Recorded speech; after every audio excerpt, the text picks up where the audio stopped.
But there is one person who can fix this: the President of the United States.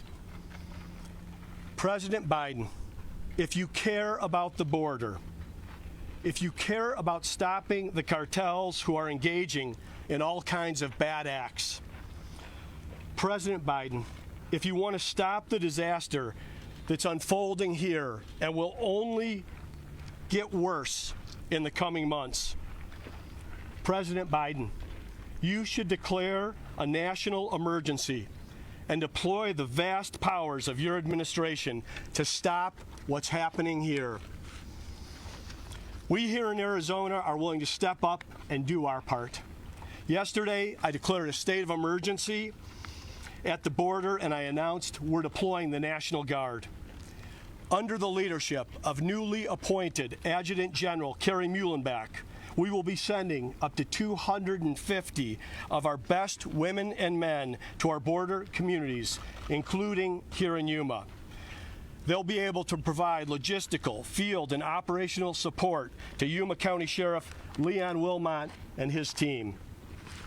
Standing behind me are legislative leaders, and we are all united on this. We're willing to pay for this out of our own budget, even though this is a federal responsibility, and the cost should be fully paid by the federal government.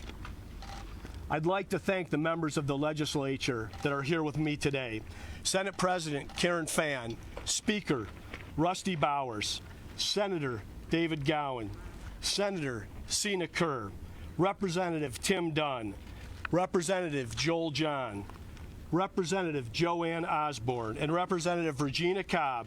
I want to thank you all for being here. Also, standing behind me are brave and dedicated local officials who are on the front lines dealing with this Biden-caused mess.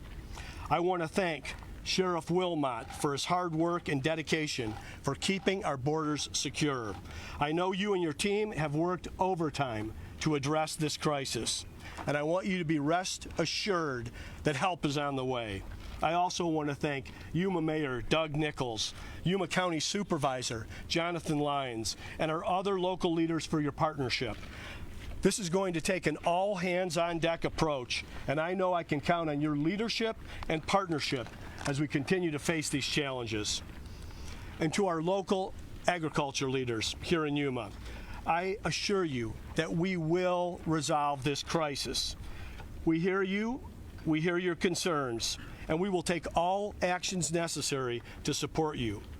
This starts with the deployment of our National Guard. Now, there's certainly more work to be done, but this is a step in the right direction. Now I want to introduce Adjutant General Carrie Muhlenbeck to provide more details on how the National Guard will support the efforts here at the border. General.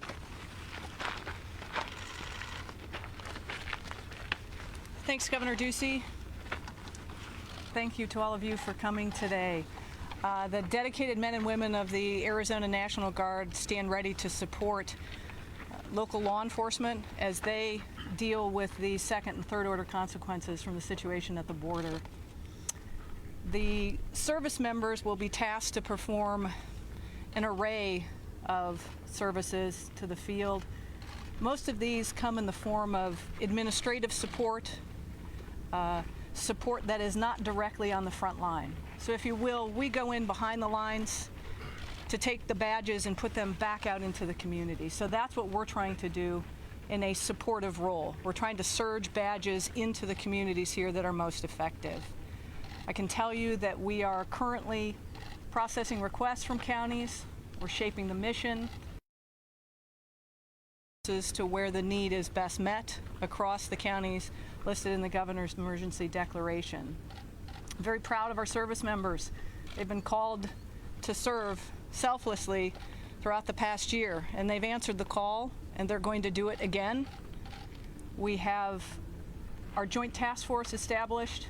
They are currently in the process of receiving service members.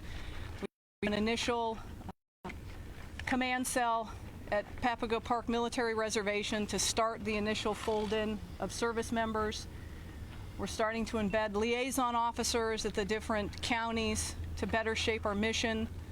We will start in processing service members today, most likely Friday, and then also Monday and Wednesday of next week. We'll come in with groups. We're trying to align their specialties with the missions that they'll be tasked to accomplish. Obviously, we're sensitive to where our service members currently reside, so we'd like to keep them in their home of record, or at least close to that. I think that's a good piece for morale, and I think it's fiscally responsible as well. So again, I'm very proud of our service members. I'm very thankful. I would be remiss if I didn't thank the employers out there in our community who also support our service members when they leave their civilian job, go to work, and then support them when they return. Thank you. Thanks, Governor. Thanks very much, General Muhlenbeck. I'm grateful for your leadership and your service to our state and to our country. Now I'd like to introduce Yuma County Sheriff Leon Wilmot to give more details on what him and his team are seeing on the ground here in Yuma. Sheriff? Thank you. Thank you, Governor, and thank you for your support. And I also want to thank our delegation from the state that's here to actually see and feel and hear what we in law enforcement are seeing each and every day. For anybody to tell you that there's not a crisis on the border would be intellectually being dishonest to each and every person that we serve in our communities. And that goes not only for Yuma County, but the rest of the United States.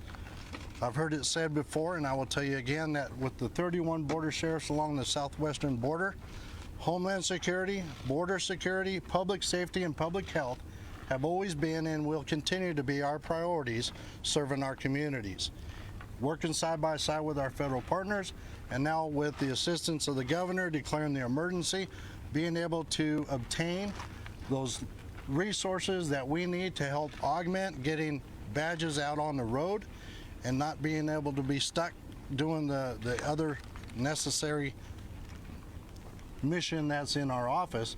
I will be able to send troops out into the further east desert, where we are now seeing an increase exploited by the cartels of openings in our desert. We've already had to respond to and recover 4 dead bodies this year alone that were abandoned and left out into the desert. We've already conducted a number of rescues out in the desert in the east part of the county, and we're starting to see an increase in the smuggling of hard narcotics into the United States in those areas where Border Patrol has a gap because they've been exploited into this humanitarian crisis that you're seeing down here along the river corridor. So with those resources coming to fruition, we met with a lot of her staff and coordinators yesterday to be able to help augment our operations on that aspect. So thank you, Governor. Thank you, General, for your help, and we'll be available for questions after that. So thank you. Thanks so much, Sheriff Wilmot. I'm grateful for your efforts to keep our border communities safe. Now I want to hand it off to Mayor Doug Nichols for a status report on the situation here in Yuma. Mayor? Thank you, Governor. Right now in Yuma, we're approaching our 3,000 number of releases into the community. Fortunately, we've had some great nonprofits step up to really address those concerns and getting people transported to regional shelters. But that doesn't resolve the situation. The governor said it best: this is a national issue, not a local issue. So our local nonprofits, while they're doing great work, that's not the end solution. And so I really wanted to thank the governor for the declaration of emergency. It is an extremely important step to know that what our concerns here in Yuma are have been heard.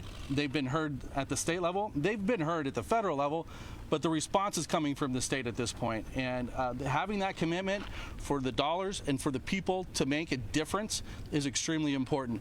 That really needs to be focused on the larger discussion. How are we really supposed to address this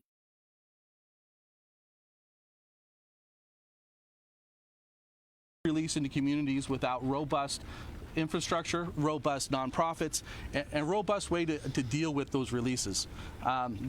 This declaration of emergency, this proclamation of emergency, accentuates that. It really calls out what the struggles are that we're facing here in the border area. So I'd like to thank the governor, welcome the general and all her men and women serving into Yuma County, and all our state legislators that are helping out to making sure that this issue is not being overlooked, that this issue is one of the most important issues that we're facing here in the Yuma community, and that this is something that needs to get resolved, not just for Yuma, but for the benefit of the whole nation. Thank you. Thanks very much, Mayor Nichols. And now I want to introduce and say thank you to both Mayor Nichols for his longstanding partnership and to the Mayor of San Luis for his longstanding partnership. Jerry Sanchez, will you come up here, Mr. Mayor, and give us an update on what's happening in San Luis? Thank you, Governor. Well, first and foremost, Governor, thank you for this opportunity. I've been very grateful, very vocal that of all the governors I've known, you've been the one that going to San Luis several times. I think more than 4 or 5 times, and that makes a big difference. And the community listens, and the community sees what's going on. When I got invited to participate in this event, I said yes, I will, because it's very important. Because people will say that there is no humanitarian crisis, that there is no issues in the border. The city of San Luis has been on survival mode, I call it, for the past 4 years. Before COVID, we had asylum seekers, and it was really stressing our nonprofit and our religious organizations to move them, to transfer them. And it is a big issue. The city of San Luis depends on our border to be open and to function. We're a small community. We're not a rich community. We don't have the number for the amount of population that we have. We're lacking close to 12, 14 officers. When I had a meeting with the chief of Border Patrol 2 weeks ago, and we discussed the issue, when I hear that the Border Patrol is being overwhelmed, when I hear they're not able to be in our streets, in our area, that's worrisome. Because when our police officers are in deep trouble or they need something, Border Patrol has always been there. And now we don't see them. They're doing something else, and that's creating a crisis. And not only do I want to talk about the humanitarian aspect of it, but also the economic impact it's causing, because everyone's focused on one thing, but they're forgetting about the ports of entry. Why does it take 5 to 10 hours to cross over into San Luis, Arizona? Why does it take 2 or 3 hours to go into Mexico? Our ports of entry. They make it, I mean, there's always an excuse for not supporting our ports. Our ports of entry, we have partial funding to get a new port. And if we're really serious about security, let's focus also, let's help support legal immigration also. I support you, Governor, and I'm really grateful for the National Guard. I just want to make sure that you understand that the National Guard has been helping the city of San Luis vaccinate against COVID. It's a beautiful sight to see the young men and women of the National Guard helping us. It makes a big difference. So when I hear what you did, Governor, I said, yes, I will. I will support it.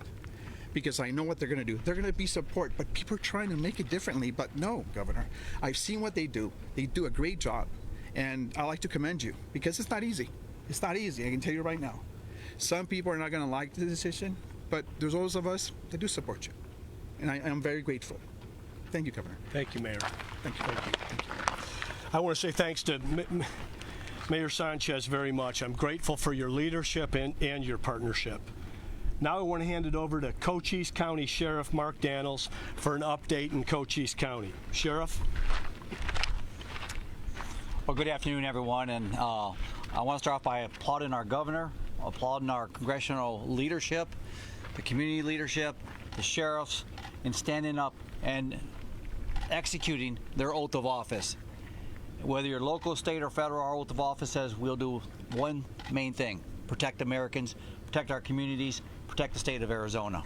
So I applaud the leadership standing behind me today in doing that. In Cochise County, the question's been asked to me, do we have a crisis? We have a virtual system that we put together back in 2017. Last year, March of 2020, we had a little over 300 illegal entries on our camera system. March 2021, we had just under 3,400 illegal entries off just our camera system. In the first 3 months of this year, we've had 7,500 illegal entries, 33 drug smugglers, and over 800 pounds of illicit drugs. That's the public safety aspect that concerns me as a sheriff, concerns my fellow sheriffs, police chiefs, and all law enforcement, to include our Border Patrol partners. Talking to our federal leadership from Border Patrol, from last year to this time, heroin's up 200%, cocaine's up 124%, marijuana's up 18%. My message, I talked to Secretary Mayorkas yesterday. I asked him for two things. We need to prioritize the southwest border under border security, and number two is we need to share a message from local, state, and federal that the border is not open, that we need to have a secure border, and needs to come from the President and Vice President of the United States.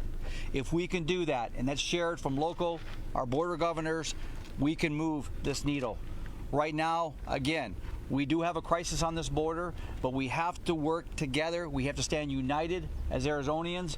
I'm seeing that. I'm proud of our governor, proud of our congressional leadership, proud of our general, and I'm proud of you for coming out and putting this out, this important message. Thank you all. Governor, thank you. Thank you, Sheriff. Thank you. Thank you. Thank you very much, Sheriff Daniels, for your leadership. And I want to say that there's certainly more work to be done here. So I call on our federal government to do more to resolve this crisis. But if the administration isn't going to do anything, then Arizona will. And with that, we'll take some questions. CJ? So let's try to get to everyone. So that means one question at first, please. Let's begin with Peter from KTAR. Hello, Governor. So I know you've been having a tough time getting a hold of the administration in D.C. Have you been talking to local Border Patrol and CBP officials? What are they telling you? I know you're not having the Guard infringe on their responsibilities and authorities. What are they telling you? Have they told you what they think about you sending National Guard troops to the border? So I've talked, of course, with leaders inside CBP and our Border Patrol. They would define this as a crisis. Those are the discussions that we're having. We're surging badges to the border. So CBP and the Border Patrol is going to be supportive of people that are supporting law enforcement. This is what this is about. But we should be doing this in partnership with the Biden administration. I have talked to Secretary Mayorkas. We have asked for help. I have visited the White House to talk with senior officials inside the White House to make the case for this. Now we need President Biden and Vice President Harris, along with Secretary Mayorkas, to declare this a crisis and to provide the proper resources to help secure the border and also address the very humanitarian crisis that is happening in our southern border as well. I know that the communities here are very grateful for your support. And has the federal government asked you for your support? The state of Arizona Border Patrol, they asked you specifically, please come here, please give us some troops to alleviate our burden? I am going to support the federal government and the administration. We want to partner with them. So I am saying we are here in good faith to partner with you. This is federal land. This is a federal responsibility, and there should be a federal commitment along with a partnership from the state and the county to make this better and safer and more humanitarian. Rachel with the Yuma Sun. Hi, Governor. Do you see Border Patrol having the ability to handle processing of asylum seekers while meanwhile having patrol in the field to process drug smugglers and other illegal entrants? Border Patrol is overwhelmed. I mean, there's over 170,000 apprehensions that have happened on our southern border, 18,000 children that are in the custody of the federal government, and the federal government's not a very good parent. So there are resources that are needed here, and the Border Patrol's mission is, of course, to patrol the border. But they're in a position where they're forced to, of course, from a humanitarian standpoint, change diapers and make formula. And like I said, they're overwhelmed. They need those resources, and that's why we're calling on the administration. This is a call to action, a call to leadership, and a call to partnership. Nicole with ABC 15. Hi, Governor. Only a few sheriffs have actually told me that they reached out for any type of assistance. So I'm curious, Maricopa County Sheriff did not request any emergency assistance. You declaring an emergency declaration in 6 Well, Maricopa County today with two border sheriffs who are telling you about the situation that is happening in their county. But I will say right now we're addressing this on the border because this is where the crisis is. This is where the humanitarian neglect is happening. But this affects all of our counties, and not just in Arizona, and not just Maricopa County, but across our country. Because what we're talking about are drug cartels who are basically controlling the border on the southern side right now. And this poison is coming over the border. These children are being exploited by these cartel members to be the traffickers of these very dangerous drugs. Fentanyl, cocaine, methamphetamine. You heard the percentage increases that are happening, as well as the families that are being exploited. What was shared with us today is every person that is crossing this border is doing so at the cost of $8,000 American dollars to the drug cartels. But I actually found out that the National Guard has reached out to different jurisdictions to see what type of assistance would they need if the National Guard were to be deployed. So if that was under your direction for them to go ask, how is that not a political move on your end? Well, we're here to help our law enforcement leaders. Like I said, let's drain all the politics out of this. Okay, this is a problem that needs to be solved. Like I said, it's not about immigration right now. Immigration can be solved in Congress between the House and the Senate and the President. This is a border security issue, which is also a national security issue that directly affects public safety. And of course, when we're going to deploy the National Guard, what they are doing is they are supporting our law enforcement leaders. Surge of badges to the border. So we want to go where the need is greatest, and that's why the Guard would be reaching out. That would be part of their responsibility. Let's go to Crystal with KYMA. Ducey, hi, how are you? Hi, Crystal. Stop-sided facility that opened up yesterday, and if so, is there any plans for guardsmen to be able to help, since that obviously needs more manpower?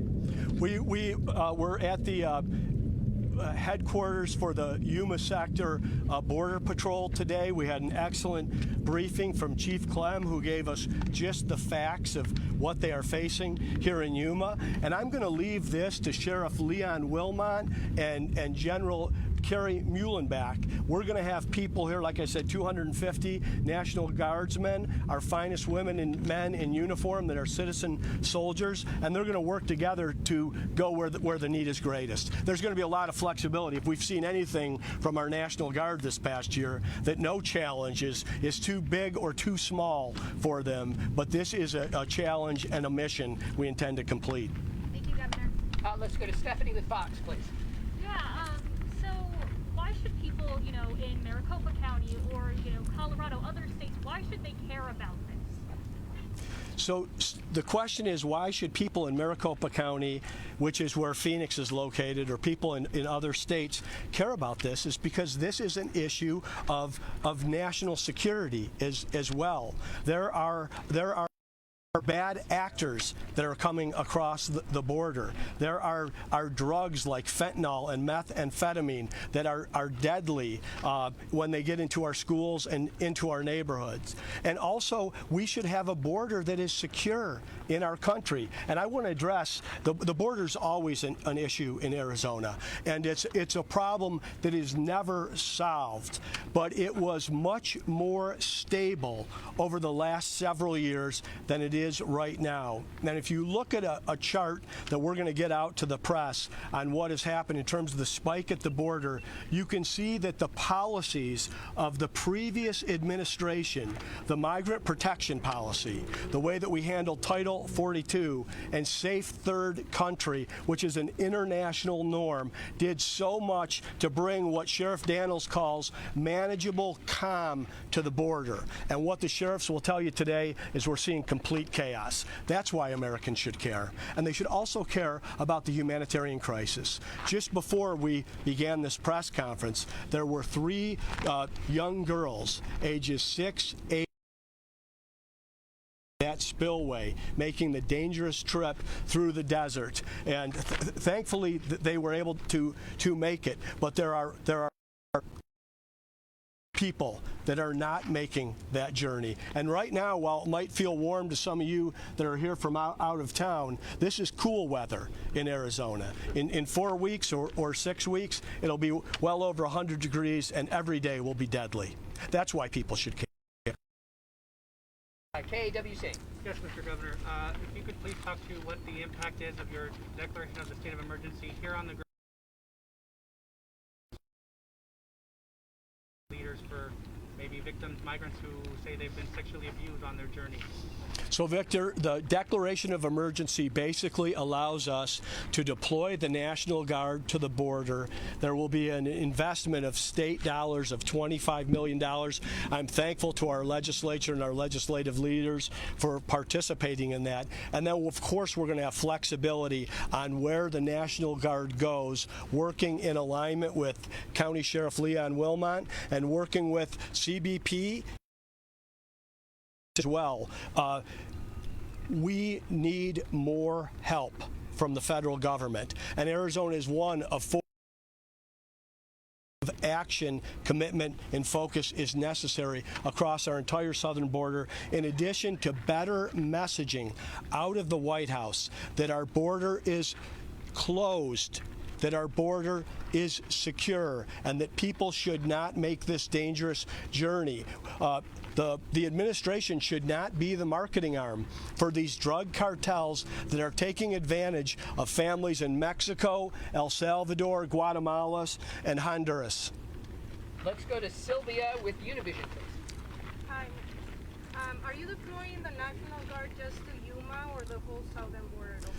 The National Guard is being deployed to the whole southern border. They're going to focus on Yuma to begin with. We think when you see the wide open area that's behind us, and I know there's been discussion from the administration on the completion of the wall and these projects, and you can see where a physical barrier will make a huge difference in illegal traffic that happens over the border. But there's going to be flexibility for the Guard to go anywhere on Arizona's southern border. Dennis. Good to see you, Governor.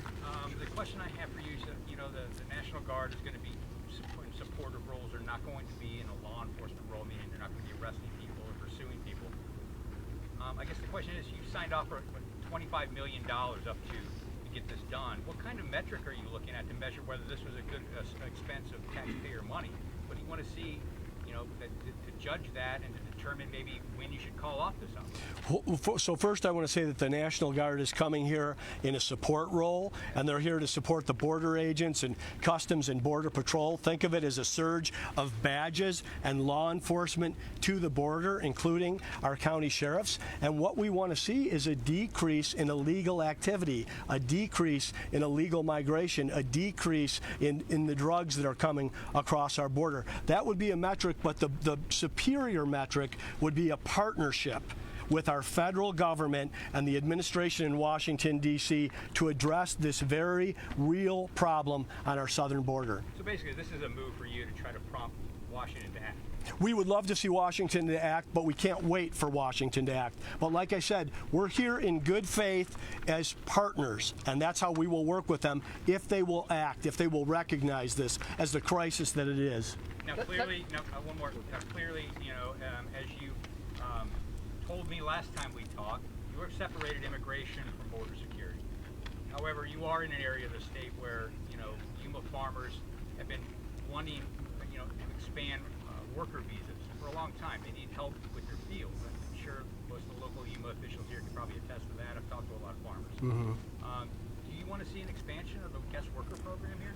Let me say this. I'm here today on a mission of border security and public safety, and I want to stay focused on the border security component of this. And no one does this better in terms of a relationship with Mexico. which is Arizona's #1 trading partner, ×4 than Yuma County and the agricultural industry here. So yes, I would love to see immigration reform, and I actually think that's possible, but that's calling on Congress to do its job, and it's been a long time since they've done anything right. So I'm calling on the White House, because in a change in policy, along with federal resources, we can go a long way to secure the border. And then yes, we've been calling on immigration reform, and I consider myself pro-immigration, pro-legal immigration. Melissa with Telemundo, please. Yeah, I just wanted to know how long the troops will be at the border. The troops will be at the border until further notice. Cody with the local CBS affiliate. Governor, over here. There's reports that this border is being controlled by the drug cartels. What do you have to say to that, and what are you seeing? What are you hearing from CBP and Border Patrol? What I heard from CBP and the Border Patrol is this southern border is being controlled by the drug cartels. They are shaping the border. They are not using these poor families and poor children as what they refer to as renewable resources. They have very little care or concern about the people on the other side of the border. What they want to move forward are the dangerous drugs, the fentanyl, the methamphetamine, and the cocaine that is spilling across our border. So we need to not only work with the administration in Washington, D.C., but the administration in Washington, D.C. has got to get the attention of the leadership of Mexico. President Lopez Obrador referred to President Biden as the migrant president. President Obrador said that President Biden's rhetoric is encouraging people to make this dangerous journey. I call on the president to set the record straight. Is there anyone who hasn't asked a question? Very good. Go ahead. Hi, Laura from Telemundo Yuma. So I have the last question. Do you already spoke, or you're planning to spoke with some Mexican authorities about this crisis about the kids who crossing the border in San Luis without their parents? So, of course, in Arizona, we have a wonderful relationship with Mexico. My first international trip upon being elected was to Mexico City. My first international trip upon being reelected was to Mexico City. As I mentioned earlier, they're our #1 trading partner, and I've got a wonderful, warm relationship with Governor Claudia Pavlovich of the state of Sonora. But what we need is engagement from the federal government. There are things that we can do as governors, as local leaders, and you see the bipartisan display, as well as I'm being told both of our United States senators are supportive of this mission. So this is something that should be seen as a purpose in a problem to fix. And we'll work with anybody, anywhere to get this done. And most importantly, we'll begin with the administration. Governor, this has been a systemic problem for years, though. Why not, 2 years ago, 3 years ago? Why now? And again, I'm just wondering, how is this not political? How is well, let me tell you why now. Because there's a crisis right now. Just look at the numbers. Look at the metrics. Look at the rise in surge of illegal activity that's coming across the border in the last several months. And this is not the first time the National Guard has been called to the southern border. President Barack Obama called up the National Guard. President George W. Bush called up the National Guard. President Donald Trump called up the National Guard. It's time for President Biden to call up the National Guard. Thank you, everyone. One last question, Governor, just kind of circling back on the meeting. You said basically that this is an open-ended deployment. Is there a number that you want to see? Like we saw 170,000 predictions last month. We're going to do what we're going to do. Listen, this is the #1 responsibility of the governor, is to protect individual liberty. What it takes. We will deploy resources to our border to protect our citizens. I'd like to ask for some help from the federal government. This is a federal issue, and we're on federal land. Thanks, everybody. Thank you.